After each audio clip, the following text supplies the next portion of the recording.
அம்மாடி வா வா வா வா, உன்ன மாதிரியே அழகான பொம்பளை பிள்ளை பிறந்திருக்கு. சீக்கிரம் வா, அதை நீங்க பார்க்க வேண்டாமா?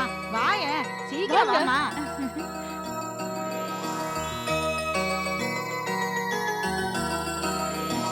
வா வா வா வா வா. ஏய் குட்டி, சிரிக்கிறியா? இந்த குட்டி பிறந்த நேரம் சித்தப்பா பெரியப்பா அம்மா எல்லாம் ஒன்னா வந்துக்கிறாங்க. டா குட்டி, கண்ணு மூச்சு பாரு. பொம்பளை பிள்ளைய வேணான்னு சொல்லிக்கிட்டு இருந்த உங்க தாத்தா கூட பார்க்க வரேன்னு சொல்லிக்கிறாரு. அம்மாடி, ஏதாவது சாப்பிட எடுத்தாட்டுமா? கொஞ்சிக்கப்பா. சரிங்கக்கா. எப்படி இருக்கு லட்சுமி? சுரேந்திரனோட கலர் அப்படியே இருக்கு இல்லைங்க? சாயல் கூட லட்சுமி மாதிரி ரொம்ப அழகா இருக்காங்க. ஏய், என்னடி தூங்குற? எழுந்துக்கோ எழுந்துக்கோ, பெரியமா வந்திருக்கேன் பா, எழுந்துரு. ஓய் குட்டி போலாமா? Congratulations. தேங்க்ஸ்.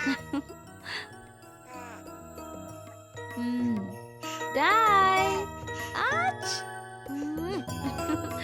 என்ன லக்ஷ்மி, குழந்தை பிறந்தோன்னே வீட்டுக்கார் பார்க்க வருவாரா என்னன்னு வருத்தப்பட்டு இருந்த. இப்ப பார்த்தல குடும்பம் மொத்தமும் வந்திருக்கு. என்னடா என்ன? எனக்கு சுமித்ரா தான் நல்லபடியாக வீடு வந்து சேர்ந்துட்டால, அப்புறம் எதுக்காக வீணா கவலைப்பட்டு உடம்புக்கு எடுத்துக்கிறீங்க? இல்லை ஜானகி, ராணியை பற்றின நினப்பு வந்துருச்சு. அதான் காலம் சில பேரோட மனசை மாத்திரும்னு சொல்லுவாங்க. ஆனால் சுமித்ரா சொல்கிறத பார்க்கும்போது ராணி இன்னும் மாறலை. அவன் மனசு இன்னும் அப்படியே கல்லாத்தான் இருக்கு. அவன் மனசில் இருக்கிற பழி உணர்ச்சி இன்னும் போல, அந்த வெறி இன்னும் அடங்கலை. நம்ம குடும்பத்தை ஒரேடியா அழிச்சே தீருவேன் அவ போட்ட சபதத்தை நிறைவேற்றணும்னு துடிச்சுக்கிட்டு இருக்காங்க. ஆமாங்க, அன்னைக்கு அவ செய்த ஒவ்வொரு காரியத்திலையும் நாம மட்டும்தாங்க பாதிச்சோம். ஆனா இன்னைக்கு பண்ற அவ காரியங்கள் எல்லாமே நம்ம பிள்ளைங்களோட வாழ்க்கை எங்க பாழாயிடுமோன்னு எனக்கு ரொம்ப பயமா இருக்குங்க. அன்னைக்கு அவ நம்ம மேல கோவப்பட்டதுல ஒரு அர்த்தம் இருந்தது. ஆனா இன்னைக்கு அவ நம்ம பிள்ளைங்க மேல கோவப்படுறதுல என்னங்க அர்த்தம் இருக்கு? நம்ம பிள்ளைங்களை பழி வாங்கணும்னு அவ நினைக்கிறத என்னால தாங்கிக்க முடியலைங்க. ஆமா ஜானகி, அந்த நெருப்பை அணைக்கணும். இல்லைன்னா அது நம்ம குடும்பத்தோட நிம்மதியை ஒரேடியா எரிச்சு சாம்பலாக்கிடும். தாயை போல பிள்ளை, நூலை போல சேலைன்னு சொல்லுவாங்களே, அது நம்ம சந்திரா விஷயத்துல அது அப்படியே தலைகீழ மாறி இருக்கு. ரத்தத்தால தான் குணம் வருதுன்னு சொல்லுவாங்களே, அது தப்பு. வளர்ப்பால தான் குணம் வருது. அதுக்கு ஒரே ஒரு உதாரணம் நம்ம சந்திரா தான். என்ன ஆனாலும் சரி, சந்திராவுக்கு தெரியாம இந்த விஷயத்தை எப்படியாவது நீ தான் காப்பாற்றணும். ஏன்னா நான் என்னை விட உன்னைத்தான் ரொம்ப நம்பியிருக்கேன். செய்வியா ஜானகி?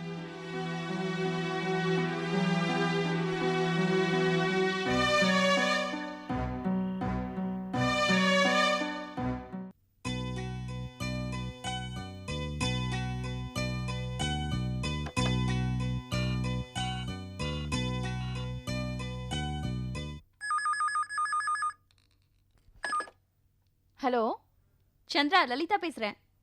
ஏய், என்ன விளையாடுறியா? ஆபீஸ்க்கு வராம ஃபோன் பண்ற? ஹேய், லக்ஷ்மி குழந்தை பிறந்திருக்கு. சாரி சந்திரா, உங்களுக்கு இன்ஃபார்ம் பண்ண முடியல. எனக்கு இன்னைக்கு ஈவினிங் தான் தெரிஞ்சது, அதனால நேரா ஹாஸ்பிடல் போயிட்டேன். அப்படியா? கேட்கவே ரொம்ப சந்தோஷமா இருக்கு. நான் அவளுக்கு வாழ்த்துக்கள் சொன்னேன்னு சொல்லு. ஏய், நானும் ஒரு சந்தோஷமான நியூஸ் சொல்ல போறேன். சுமி வீட்டுக்கு வந்துட்டா. ஹேய், நிஜமாவா சொல்ற? ஐயோ, நான் உடனே வீட்டுக்கு போய் சுமியை பார்க்கணும். வேண்டாம் வேண்டாம், லக்ஷ்மிக்கு குழந்தை பிறந்திருக்கிறதுனால அவ பக்கத்துல இருந்து அவளை ஜாக்கிரதையா பாத்துக்கோ. சுமி இப்போ கொஞ்சம் குழப்பமா இருக்கா, அதனால நீ அவளை அப்புறமா பாத்துக்கலாம். ஓ சரி சந்திரா. அப்புறம் அவ இத்தனை நாள் எங்க இருந்தாலாம், எப்படி இருந்தாலாம், யார் கடத்திட்டு போனாங்க, அவளுக்கு என்ன ஆச்சு, இதெல்லாம் கேட்டியா? நான் கேட்காம இருப்பேனா? எப்படி எப்படியோ கேட்டு பார்த்துட்டேன். ஆனா அவ எதுக்குமே பட்டும் படாம தான் பதில் சொல்லிட்டு இருக்கா. இதுல ஏதோ ஒரு ரகசியம் இருக்கு. அதான் என்னன்னு தெரியல. அவ யாருக்காகவோ எதையோ மறைக்கிறான்னு நினைக்கிறேன். அதை நாம எப்படியாவது கண்டுபிடிச்சாகணும். லலி, நீ எனக்கு ஹெல்ப் பண்ணுவியா? ஏய் சந்திரா, என்ன ஃபார்மாலிட்டியா? ஹெல்ப் பண்றியான்னு கேக்குற? உதப்பட போற. உனக்கு செய்யாம நான் வேற யாருக்கு செய்ய போறேன்? நீ வரி பண்ணிக்காத. சுமி எதுக்காக யாருக்காக இந்த விஷயத்த மறைக்கிறாங்கறத நம்ம எப்படியாவது கண்டுபிடிச்சிடலாம். என்ன சரி உனக்கும் இத பத்தி ஏதாவது டீடைல்ஸ் தெரிஞ்சதுன்னா இமீடியட்டா எனக்கு இன்ஃபார்ம் பண்ணு. நான் உன்னை நேர்ல வந்து பார்க்கும்போது இத பத்தி பேசுறேன். ம் ஓகே.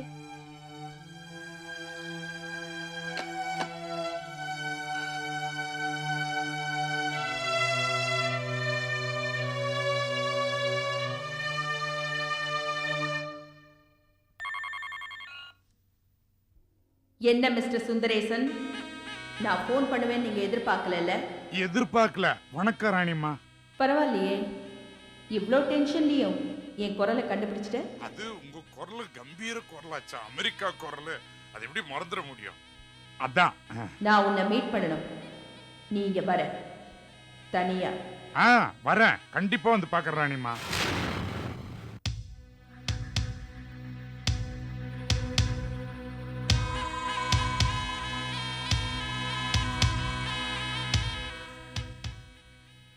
ராணியம்மா,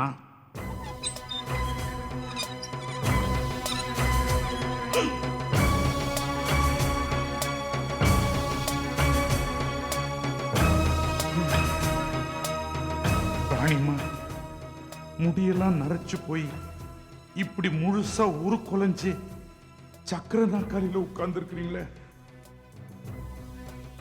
உங்களை இப்படியெல்லாம் பார்க்கணுமா? இதுக்காகவா இத்தனை நாள் உயிரை வச்சுட்டு இருந்த? ஐயோ ராணியம்மா, உங்களை பார்த்ததுக்கு அப்புறமா தான் என் வயசே எனக்கு ஞாபகத்துக்கு வருது. ஏதோ கருப்பை தடவிட்டு காலத்தை ஓட்டிட்டு இருக்கிறேன். உங்க வீட்டுக்கு நெருப்பு வச்சாங்கன்னு தெரிஞ்சதும் ஏதோ என் மேலேயே நெருப்பு விழுந்தா மாதிரி அப்படி துடிச்சு போயிட்டேன் ராணியம்மா. உங்களை கொளுத்துன 3வது நாள் போய் தேடினேன், ஒரு முழு எலும்பாவது கிடைக்குமான்னு. அப்படி முழு எலும்பு கிடைச்சா அதை வச்சே ஒரு கோயில் கட்டி கும்பிடலான்னு. அதுக்குள்ள பாவிங்க மொத்தத்தையும் சாம்பல் ஆகிட்டானுங்களம்மா. நீங்க உயிரோட இருக்கிறீங்கன்றத உங்க வாய்ஸ்லயே கேட்டப்ப நான் ஷாக் ஆயிட்டேன்னு மற்றவங்க நினைச்சிருப்பாங்கம்மா. இல்லம்மா, நான் பழைய வாழ்க்கைக்கு பேக் ஆயிட்டேன்.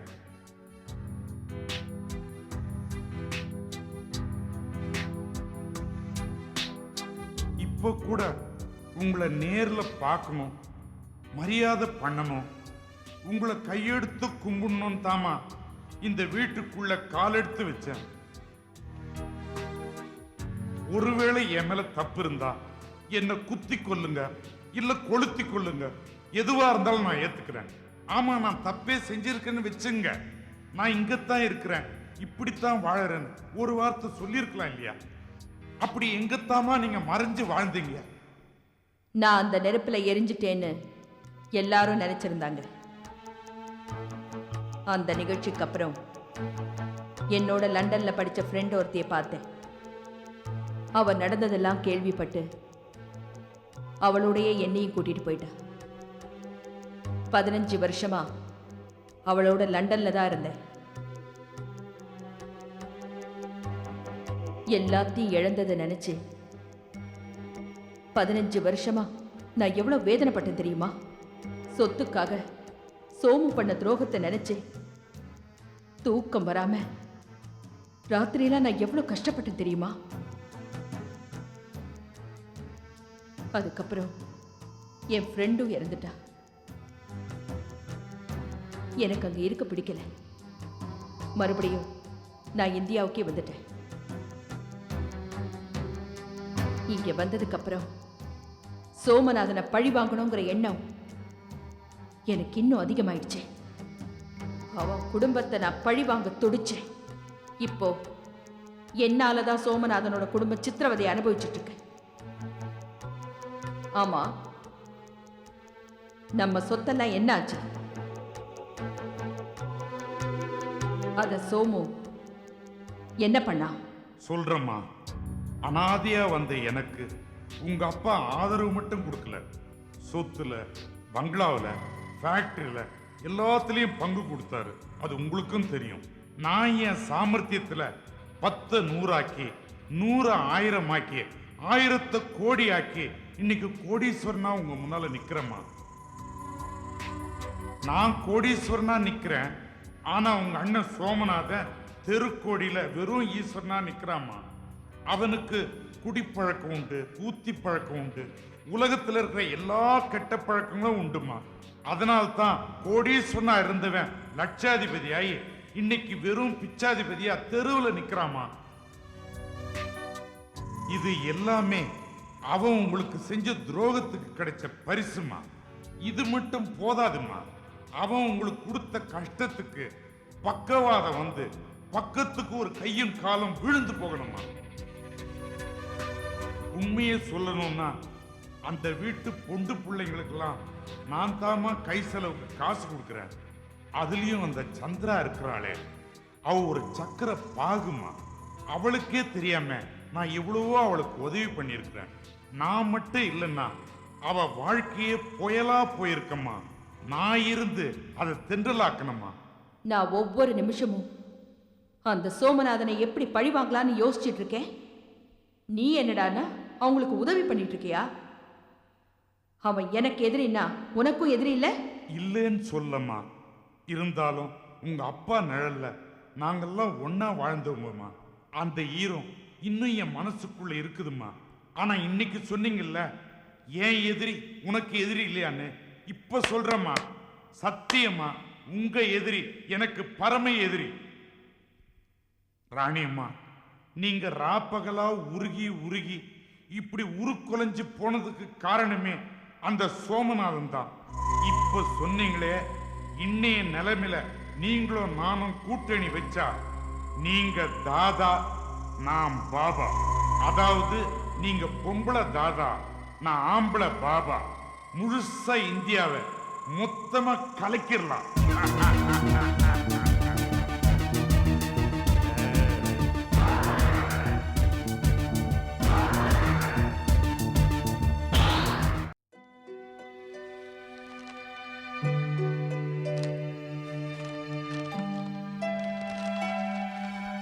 அக்கா கிளம்பலாம்க்கா. 10 மணிக்கு மீட்டிங் சொல்லிட்டு இன்னும் கிளம்பாம இருக்கியே. புறப்படலாம். என்னம்மா என்னாச்சு? நானும் அப்பலேருந்து பார்க்குறேன், அரை மணி நேரமா புறப்புறேன்னு சொல்லிட்டு தவிர புறப்பட வழியா காணும். என்ன விஷயம்? இல்லப்பா, பிரதீப்க்கு ஃபோன் பண்ணியிருந்தேன், வரேன்னு சொல்லியிருந்தாரு. அதான் வெயிட் பண்ணிட்டு இருக்கேன். பிரதீப்பா? எதுக்கு? என்னப்பா, மாப்பிள்ளை வீட்டுக்கு வரேன்னு சொல்லியிருக்காரு, எதுக்குன்னு கேக்குறீங்க? இல்ல, அவர் வந்தாருன்னா என்ன ஏதுன்னு நான் பார்த்து பேசி அனுப்பிச்சிட்டு போறேன். நீ என்ன பண்ண போற? உனக்கு ஆபீஸ்க்கு நேரமாச்சே, நீ புறப்படலாமேன்னு தான். ஆமாம்மா, மாப்பிள்ளை வந்தா நாங்க பேசி அனுப்பிக்கிறோம். உனக்கு தான் ஆபீஸ்ல நிறைய வேலை இருக்குன்னு சொன்னேன்ல. கிளம்பு ருத்ரா, கிளம்புமா. இல்லப்பா, பிரதீப் வந்த உடனே சுமி அவர் கூட அனுப்பி வச்சிடலான்னு இருக்கேன். நானே இருந்து பேசிட்டு போறேன். இல்லம்மா, ஆபீஸ்ல நிறைய வேலை இருக்குன்னு சொல்லிட்டு இருந்தியே, அதான். மாமா,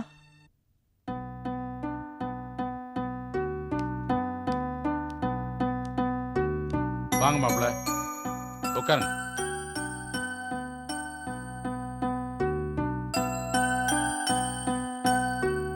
என்ன பிரதீப், உங்களை முன்ன மாதிரி அடிக்கடி பார்க்கவே முடியறதில்ல. உங்க வைஃப் இங்க இருக்காங்கிற ஞாபகம் இருக்கா இல்லையா?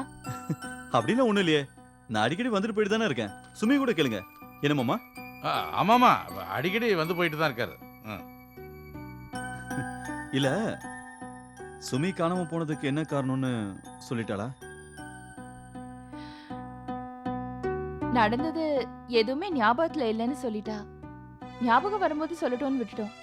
நடந்த சம்பவத்தால அப்செட் ஆயிருப்பான்னு நினைக்கிறேன். சரி, கொஞ்சம் ரிலாக்ஸ் ஆகட்டுமே. அம்மா, பிரதீப்க்கு காஃபி போட்டு கொடு. அதெல்லாம் ஒண்ணு வேண்டாத்த, வேண்டாம்.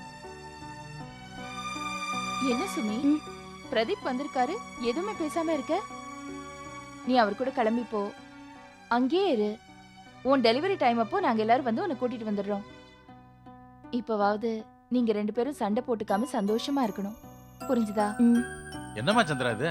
நீ எதுக்கு அனாவசியமா அவசரப்படுற? மாப்பிள்ளையே பேசாம இருக்கிறாரு. இவ்வளவு நாள் தனியா இருந்தவர் இன்னும் கொஞ்ச நாள் இருக்க மாட்டாரு என்ன? அதுவும் இல்லாம அவங்க வீட்டுல பொம்பளை துணை யாரும் கிடையாது.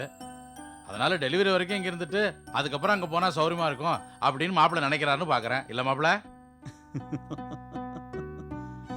மாப்பிள்ளை சிரிக்கிறத பார்த்தா இதுக்கு சம்மதம் தெரியலீங்களா?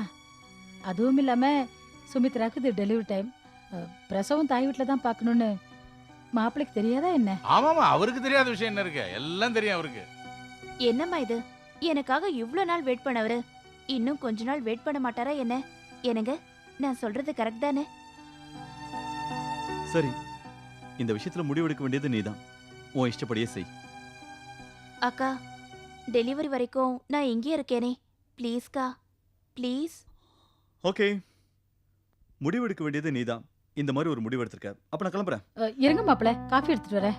இருமா, என் வீட்டுக்காரருக்கு எப்படிப்பட்ட காஃபி போடணும்னு எனக்கு தானே தெரியும். நீங்க இருங்க, நானே என் கையால உங்களுக்கு காஃபி போட்டு எடுத்துட்டு வரேன். ம், வாமா. அக்கா, மீட்டிங் லேட் ஆயிடுச்சு. நான் போய் பேக் எடுத்துட்டு வந்துடுறேன். சரி. பிரதீப், சுமி ஏதோ இந்த மாதிரி பேசிட்டான்னு நீங்க தப்பா எடுத்துக்காதீங்க. அவ இன்னும் அப்படியே தான் இருக்கா. நான் எப்படியாவது பேசி சமாதானப்படுத்திடுறேன். இல்ல இல்ல, அவளுக்கு டெலிவரி ஆகுற வரைக்கும் அவ இங்கே இருக்கிறதா நல்லதுன்னு தோணுது. பரவாயில்ல. ஆ, அவ இந்த மாதிரி பேசினதெல்லாம் மனசுல வச்சுக்கிட்டு நீங்க வராம இருக்க கூடாது. எப்பவும் போல அடிக்கடி வரணும். கண்டிப்பா வரேன். அப்பா, எனக்கு கான்ஃபரன்ஸுக்கு டைம் ஆச்சு, நான் கிளம்புறேன்ப்பா. சரிம்மா. வரேன் பிரதீப். வாங்க.